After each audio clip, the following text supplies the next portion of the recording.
माननीय अध्यक्ष जी, बहुत बहुत धन्यवाद मौका देने के लिए। मैं माननीय अध्यक्ष जी ना तो सत्ता पक्ष से हूं ना विपक्ष से हूं, मैं बीच के रास्ते से आया हूं और लोगों की भलाई करना चाहता हूं। मैं आदिवासी इलाके से चुनकर आया हूं और सदन में उपस्थित 230 सदन के सदस्य हैं। हम सबके हाथ में प्रदेश का वर्तमान है और भविष्य है। मैं पश्चिम मध्य प्रदेश से चुनकर आया हूं, रतलाम जिले के सैलान से।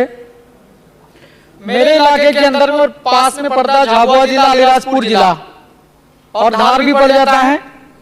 वहां से भी अपनी अपनी कॉन्स्टिट्यूएंसी से माननीय सदस्यगण यहाँ मौजूद हैं। आदिवासी इलाके में सदियों से आदिवासी लोगों को कहीं कहीं बेदखल किया जाता है अपनी जमीनों से, और कॉर्पोरेट उद्योगों के निर्माण के लिए जमीनें दी जाती हैं। मैं फिर कह रहा हूं, मैं बीच के रास्ते से निकलना चाहता हूं। माइक देखो भी उनका क्या गड़बड़ है।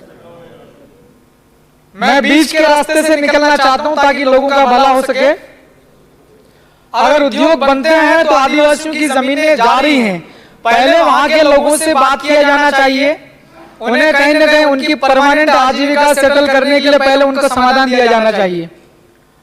और मेरा सदस्य होने के नाते यहाँ मुझे अवसर मिल रहा है बात रखने का। तो आदिवासी इलाकों में जो बड़े बड़े डैम बनाए जाते हैं, बड़े बड़े तालाब बनाए जाते हैं, मेरे यहाँ पर मत है छोटे डैम बनने चाहिए ताकि लोगों की जो जमीनें हैं वो ज्यादा ना जाए, और छोटे छोटे तालाब बनाए जाए तो उनको गहरा किया जाना चाहिए ताकि आदिवासियों की जमीनें ज्यादा ना डूब क्षेत्र में ज्यादा ना जा सके। और अगर आदिवासियों की जमीनों पर ध्यान न दिया जाए और लगातार विकास की दौड़ में भागा जाए, आदिवासियों की आवाज को सुना न जाए, तो जो अनपढ़ और अकुशल आदिवासी हैं वो अपनी जमीनें चली जाएगी। डैम में जो भी कंस्ट्रक्शन बनता, चाहे 8 लेन रोड बने, चाहे कुछ भी निर्माण कार्य बने, तो ये अनपढ़ और अकुशल आदिवासी जो लोग होते हैं ये नगरों और महानगरों की ओर जाएंगे और भटकेंगे। इन्हें काम मिलेगा नहीं, अकुशल लोगों को काम नहीं मिलता, चाहे छोटे शहर जाओ बड़े शहर जाओ। और आदिवासी इलाकों में एक समस्या है, मैं आपका ध्यान माननीय अध्यक्ष जी महोदय आपके माध्यम से अवगत कराना चाहता हूं। आदिवासी इलाकों में ग्राम वार एक डायरी सिस्टम चलता, अवैध तरीके से शराब बिक्री करने के लिए। इसमें रेवेन्यू जनरेट होता है या ना होता है मुझे इसका आइडिया नहीं, मैं अगली बार स्टडी करके आऊंगा। डायरी के आधार पर शराब की बिक्री होती है, लोग बहुत बिगड़ते हैं साहब। इस पर मंथन होना चाहिए। ये जो माननीय राज्यपाल महोदय का जो अभिभाषण है इसके ऊपर में संशोधन किया जाना चाहिए। एक लूपहोल है इसमें।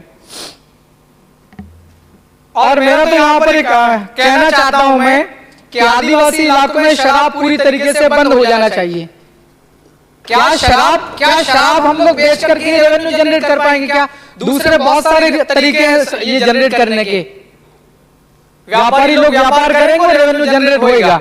आदिवासी इलाकों में शराब पिलवा के लोगों की जिंदगियां बर्बाद हो रही हैं रेवेन्यू जनरेट करने की इस बहाने। और ग्रामीण क्षेत्र की जो स्कूल है वहां की हालत बहुत ज्यादा खराब है। मेरी कॉन्स्टिट्यूएंसी सैलाना पड़ती है, वहां भी हालत खराब है। और पूरी पश्चिम मध्य प्रदेश, रतलाम, झाबुआ, अलीराजपुर, धार, बड़वानी, खरगोन, खंडवा, इधर भी हालत खराब है। स्कूल्स के अंदर कक्षाएं ठीक से संचालित नहीं हो रही हैं। टीचर्स है तो बहुत कम है संख्या में, और जो है तो उन्हें भी दूसरे काम दिए जाते हैं शासन की दूसरी कल्याणकारी योजनाओं को लागू करने के लिए। कक्षाएं ठीक से संचालित नहीं होती। पढ़ाई में क्वालिटी एजुकेशन दिया जाना चाहिए। मैं ये ध्यान केंद्रित करना चाह रहा हूं।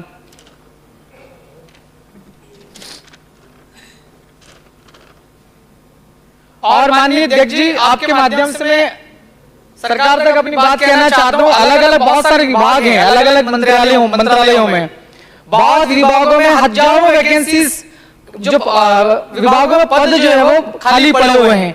इन्हें भरा जाए। अगर भरेंगे तो जो काम अच्छे से होएगा और जो सरकार की जो जन कल्याणकारी पॉलिसी नीतियां हैं, जो योजनाएं हैं, वो योजनाएं ठीक से लागू हो पाएगी। योजना का लाभ हर एक व्यक्ति को तक मिल सकता है। जब हमारे पास में कर्मचारी ही नहीं होंगे तो योजनाओं का क्रियान्वयन कौन करेगा? आदिवासी इलाकों में सरकार की कल्याणकारी योजनाओं के क्रियान्वयन में भ्रष्टाचार बहुत ज्यादा है, बहुत चरम सीमा पर है। पंचायतों में दोनों ही सरकारें, जब डबल इंजन की सरकार हम लोग कहते हैं यहाँ पर हम सब, तो पंचायतों में विकास कार्य करने का सबसे जो ज्यादा जिम्मेदारी होती है सरपंच, सचिव और रोजगार सहायक, इसके अलावा एक इंजीनियर भी होते हैं। इन पर नियंत्रण रखना बहुत ज्यादा जरूरी है। समाप्त करें। 1 मिनट 2 मिनट का और दीजिए अध्यक्ष जी। और आदिवासी इलाकों के अंदर में सार्वजनिक कुओं और तालाबों का ये तो काम करना ही है। चलिए 1 मिनट के अंदर अपना ध्यान केंद्रित करना चाहता हूं साहब। आज से लगभग 22 साल पहले श्रद्धेय अटल बिहारी वाजपेयी साहब भारत के प्रधानमंत्री थे। इस देश में 2 इलाके ऐसे थे जहां पर आदिवासी लोग बहुत ज्यादा परेशान थे, उनकी समस्याओं का समाधान नहीं हो रहा था। सन 2000 में ही मेरे ख्याल से झारखंड और छत्तीसगढ़ 2 अलग राज्य बने थे। तो मैं यहाँ ध्यान आकर्षित करना चाहता हूँ, अभिभाषण में इस बात का जिक्र न हुआ हो, लेकिन मैं कानून का पालन करते हुए हमारे इलाके जो आंदोलनकारी लोग, उन्हें भी हम लोग शिक्षा देंगे। हमें कानून का पालन करना हो, भारत के संविधान को मानना है। बिल प्रदेश राज्य की मांग पिछले कई सालों से हो रही है। मध्य प्रदेश, अपना राजस्थान, गुजरात और महाराष्ट्र, 4 राज्यों का जो भील आदिवासी बहुल वाला इलाका है, हालात बहुत ज्यादा खराब है आर्थिक तौर पर। तो एक अलग राज्य की मांग पूरे 4 राज्यों के लोग कर रहे हैं, मैं अकेला नहीं कर रहा हूं। तो इसको ऊपर थोड़ा चर्चा और मंथन होना चाहिए। 230 माननीय सदस्यों से मेरा अनुरोध है, अपने दिमाग में इसके ऊपर चर्चा होना चाहिए। अलग राज्य बनने से कोई नुकसान नहीं है भारत के राष्ट्र को। 2000 में झारखंड बना तो भारत को, राष्ट्र को कोई नुकसान नहीं हुआ। छत्तीसगढ़ बना, अभी हालात बहुत अच्छे हैं, वहां पर विकास हुआ है। अगर अलग से भील प्रदेश राज्य बनता है तो भारत की राष्ट्रीयता को, एकता को कोई नुकसान नहीं है। एक अलग राज्य बनना चाहिए। बात रखने के लिए मौका दिया और सुना, बहुत बहुत शुक्रिया। श्रीमान महेश परमार जी। धन्यवाद माननीय अध्यक्ष महोदय, आपका हृदय से आभार, क्योंकि आपने मुझे बोलने का अवसर दिया और मैं अपने आप को